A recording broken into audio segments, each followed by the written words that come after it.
Hello, thank you for allowing me to speak with the Pine Creek members that are here. My name is Brenda Catcheway. I was a Mackay. I grew up in Pine Creek and went away to high school back in the mid-70s and that, and met my husband there and moved to Scoundon for quite a bit of time. But I never transferred out of Pine Creek, even though I'm married to another community. Because it's always been, I guess, within me that Pine Creek is my home.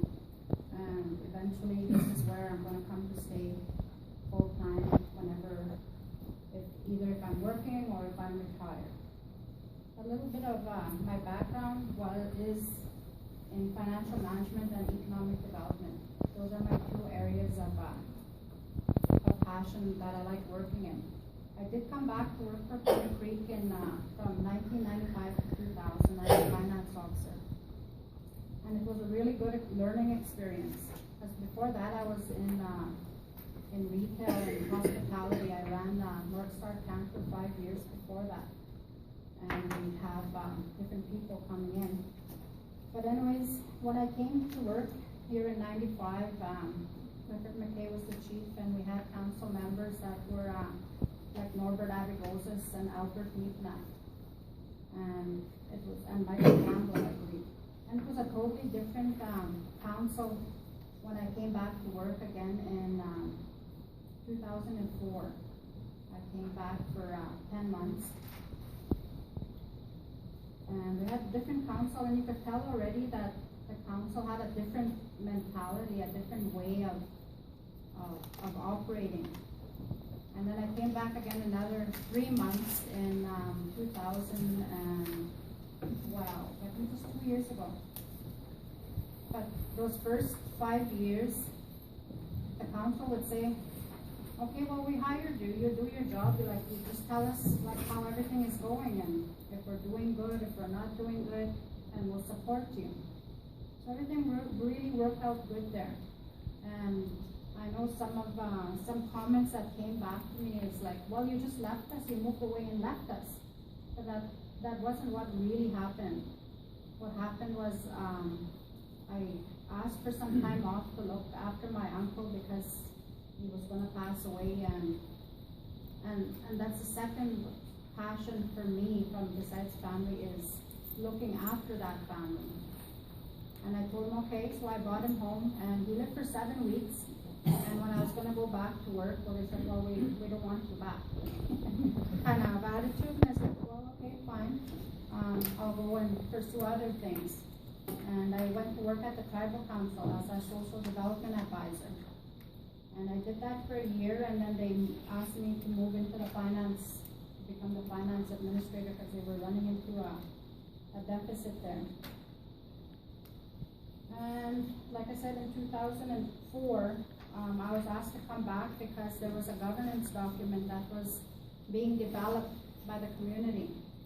And a part of that governance document was hiring a executive director to begin implementing once the document was ratified. So I did come back and began working with the group that was putting together the document, and we had a ratification, and unfortunately it didn't pass. It included the Constitution, the election code, the membership code, and then the policy and administration manual.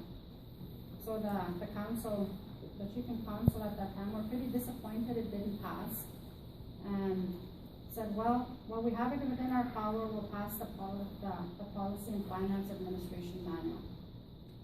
And I don't know if that document, I know I was talking with Tom, and we definitely want to revive that, working on those documents again and getting them ratified. Unfortunately, we had a change in chief and council, and I was let go again after that 10 months. And I went back to school. I went back to school for 2 years, and I got my business admin. I majored in accounting. I got honors. I had a 4.26 average, and a 4.5 is the highest. And once I finished that, I looked for work, didn't find anything local, so I moved to Winnipeg and I worked at First Nations Bank as manager of customer service. But it wasn't within me just to go to the same building and work in that building for doing the same thing every day. So I moved back to Dauphin and I got a job there as a financial management advisor to our communities. And I picked up a lot of work experience and knowledge helping some other communities, and I said I wish I could bring some of them here, like for them to kind of give me a good reference in helping them. And we got out of co-management. I've assisted Scout First Nation in getting out of third party. I went and did co-management with Evanflow First Nation for 9 months to keep them out of co-management. And we got Gambler First Nation out of co-management. So I think the biggest thing that I would be able to help Pine Creek in my area of expertise is in the financial management part of getting Pine Creek out of co-management. Because right now you're spending $200,000 to $300,000 on co-management fees that are going out to accounting firms. And there was a comment that we've been in that position for 10 years now. That's anywhere between $2 to $3 million that have gone out to accounting firms for them just to sign checks, when we could have used that money here within our community. And that's what has put us in deficit. Because that's a big cycle with Indian affairs and accounting firms. They don't want First Nations to get better, to get on their feet and move ahead. They'd rather keep you within that cycle. But I think that from a lot of the work that I've done for the other First Nations, INAC has recognized the potential that I have in moving communities forward. And if I do get elected, it's to tell Indian Affairs, we're not going into third party, as the rumor is at INAC right now. If the same council get in, we're going to go straight into third party. But if I get elected and I get in with a good team of council, we're going to get out of co-management for three to 5 months. And that money will start being utilized here in the community. In the audit last year, the governance portion, which would be co-management and the chief and council salaries, was over $800,000.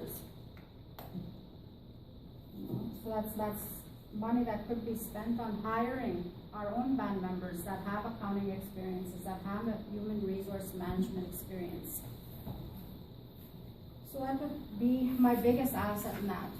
But I'd also like to say, like, if I'm considered to be elected as chief, I'd also ask the membership when they vote, consider good counsel. Because, like a chief can't make everything turn around on their own. They need that counsel to work and help with them. And then we'll work on looking at the staff and making sure that's all in place. And my pamphlet, I identified strategic directions that I would like to work on. And one of them, the first one, is accountability and transparency. It's having all the input from the community members, having public meetings, posting everything that's spent, setting up websites, and posting everything on there